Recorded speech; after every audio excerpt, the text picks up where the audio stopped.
E salve o Tricolor Paulista, Rick aqui para fazer esse pré-jogo de São Paulo e Grêmio. Jogo hoje às 21 horas, lá no estádio do Morumbis. Novamente jogando em casa, novamente jogando em São Paulo, com transmissão do Sport TV e do Premier, né? Então, para quem não vai poder ir no estádio como eu hoje, né? E tô em Ribeirão de volta, pode acompanhar no Sport TV e no Premier. Lembrando que eu vou estar em live aqui fazendo o jogo. Conversando com o chat daqui no TikTok, vou estar em live nos dois lugares, trocando uma ideia com vocês. Então, quem tiver à toa aí, cola aí na live. A partir de umas 8h30 já devo abrir live. Esse jogo é válido pela 9ª rodada do Campeonato Brasileiro, São Paulo e Grêmio.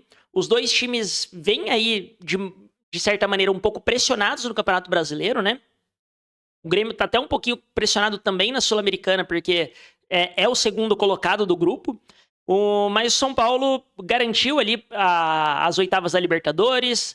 Tem um empate que é diferente do empate do Grêmio no meio da semana, porque o empate do São Paulo é até um pouco heróico, é com um a menos, é pressionando a equipe adversária, enfim. Enquanto o empate do Grêmio, ele toma um empate, é um empate até um pouco frustrante, numa falha ali do Volpi, inclusive, goleiro dos caras conhecido nosso, né?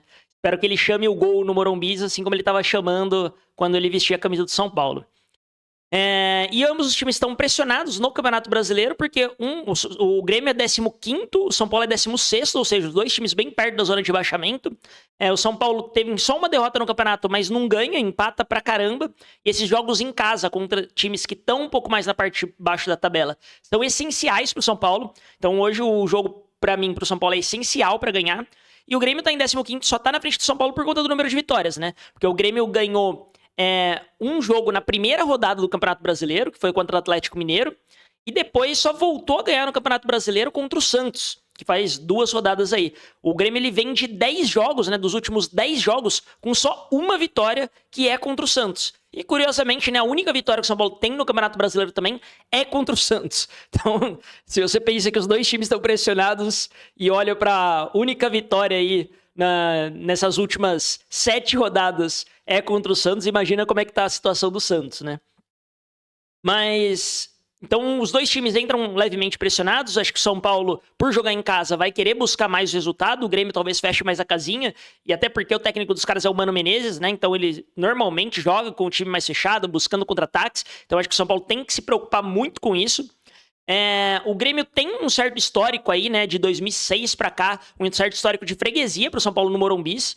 São Paulo vem ganhando a maior parte dos jogos no Morumbis do Grêmio, então o histórico recente também é favorável ao São Paulo. São Paulo, obviamente, né, vai precisar demonstrar isso em campo, e eu não sei, honestamente, como vão vir a escalação de nenhum dos dois times. Principalmente a do Grêmio, tá? E por que eu digo isso? Apesar dos times estarem pressionados no Brasileirão, né? O São Paulo vem aí de 3 jogos na cidade de São Paulo, jogou contra o Palmeiras no Allianz, jogou agora contra o Libertad em São Paulo e vai jogar de novo em São Paulo, né? Então o São Paulo não teve um quesito deslocamento de viagens, enquanto o Grêmio é totalmente contrário, né? Teve que jogar contra o Godoy Cruz lá, vai jogar agora no Morumbis e volta para jogar a Copa do Brasil na terça-feira, no mesmo horário do São Paulo. Então o São Paulo e o Grêmio jogam terça-feira, 9h30, pela Copa do Brasil. Só que o São Paulo ganhou de 2-1 do Náutico, vai jogar fora, bem dito isso, né? Mas o São Paulo pelo menos tem a vantagem, vai jogar com essa vantagem no bolso. O Grêmio joga terça-feira contra o CSA em Porto Alegre, também seja dita a verdade, porém vai ter que buscar o resultado contra o CSA. Copa do Brasil avançou de fase, paga muito. Então é importante para todos os times, principalmente tirando Palmeiras e Flamengo aí que não tem dívidas, né? É importante para todos os times avançarem na Copa do Brasil. Então eu não sei como é que o Grêmio vem para esse jogo, se realmente vem com o time titular. As escalações estão dizendo que o Grêmio vai com o time titular, até por estar pressionado. O São Paulo também deve vir com o time titular. O São Paulo eu aposto muito mais num time titular, porque o São Paulo não vem se desgastando das viagens. Enquanto que o Grêmio está sim se desgastando, vai acabar se desgastando aí com as viagens nessa uma semaninha aí de jogos. Então vamos ver o que acontece com o Grêmio, vamos ver como é que o São Paulo vem pro jogo, se realmente São Paulo vem com todo o time titular. Lembrando que terça-feira tem Copa do Brasil e é relevante financeiramente. Por aí você fala, é o CSA, é o Náutico. Pô, é muito importante jogar bem, jogar com o time completo para garantir a classificação. Nenhum desses dois times pode perder aí a premiação da Copa do Brasil.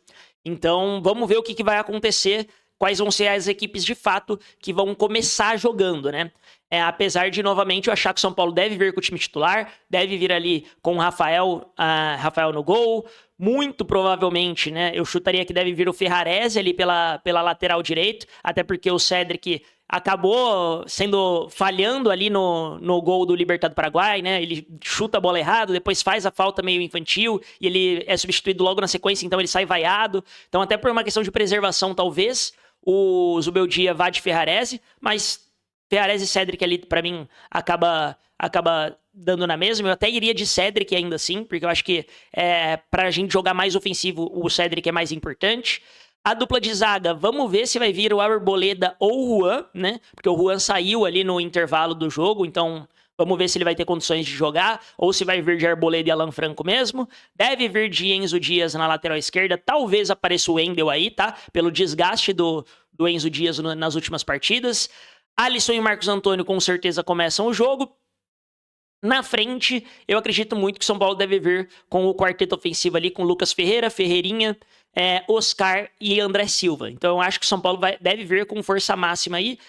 Pode aparecer alguma surpresa, pode aparecer, de repente, o Matheus Alves para poupar um pouquinho o Oscar, para o Oscar poder jogar contra o Náutico, pode aparecer o Ferrarese, pode aparecer o Wendel, enfim, vamos ver o que pode aparecer de diferente, mas eu acho que o principal do São Paulo ali, o São Paulo tende a vir com o time titular e não tende a fazer a dobradinha ali de laterais, até porque o São Paulo tá jogando em casa e precisa do resultado, tá? Antes da parada da Copa do Mundo, né? Esse é um dos últimos jogos aí já antes da parada da Copa do Mundo. São Paulo tem esse e mais 5 jogos, basicamente, para parar na Copa do Mundo. Então o São Paulo, pelo Brasileirão, ainda tem, né? Vai ter esse jogo contra o Grêmio em casa.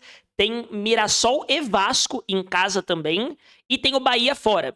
Ou seja, São Paulo tem aí, basicamente, dentro desses 4 jogos, na minha concepção, tem que somar no mínimo 9 pontos, que são os pontos dentro de casa. Porque o São Paulo deixou de somar pontos nesse começo de Campeonato Brasileiro e na parada ali para a Copa do Mundo de clubes, para mim é obrigação o São Paulo somar esses pontos. O São Paulo precisa somar esses pontos. Então, principalmente dos jogos em casa, que são contra times que estão brigando e vão brigar na parte de baixo da tabela, para mim o São Paulo tem que somar esses 9 pontos. Contra Grêmio, Mirassol e Vasco. E aí, contra o Bahia, vamos ver se a gente consegue somar 1, somar 3, vamos ver o que acontece. O Rogério Ceni não costuma ganhar do São Paulo, né? Então, às vezes, a gente pode ir lá e até ganhar do Bahia. Somar 12 pontos nesses 4 jogos seria perfeito. Mas, assim, eu acho que o São Paulo tem que mirar 9. Pelo menos 9. 9 pontos já deixa a gente numa situação um pouco mais confortável na tabela, já vai jogar a gente ali pra parte de cima. Eu chuto que, somando 9 pontos dos últimos 12 disputados, São Paulo deve subir ali no mínimo pra 9º, 8º, enfim. Já deve ficar numa posição bem mais confortável de tabela e, entre aspas, nessa pausa aí pra Copa do Mundo, o São Paulo jogar com mais tranquilidade. Além disso, né? Além desses 4 jogos que eu comentei, o São Paulo tem contra o Náutico pela Copa do Brasil e contra o Talheres pela Libertadores. Então esses são os 6 jogos aí que faltam para a parada da Copa do Mundo. O único, porém, é que o calendário às vezes é meio bizarro, né? Mas vai ter a parada também por conta da data FIFA. Então o São Paulo, o jogo contra o Vasco, especificamente, é um jogo meio que no meio do nada ali. Porque o São Paulo vai jogar contra o Vasco no meio de uma parada da data FIFA. E aí para pra data FIFA, tem o jogo contra o Vasco e para pra Copa do Mundo de Clubes.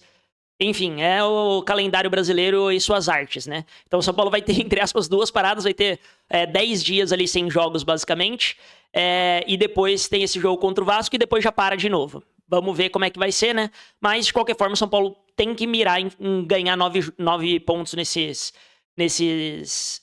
12 que tem para ser disputados no Brasileiro, e tudo dando certo, a gente tem que ganhar do Náutico também, garantir a classificação e ganhar do Talheres para tentar buscar ali a segunda colocação geral, porque o River passou a gente com a goleada que eles deram, né? Mas é isso.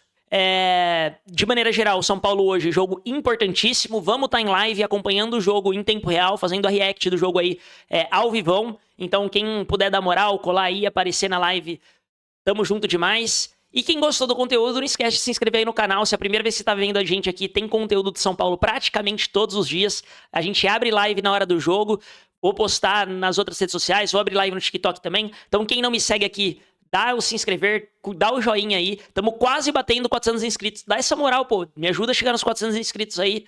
Chegar em 1000 inscritos até o final do ano, quem sabe até antes. E é isso. Tamo junto e vamos, São Paulo!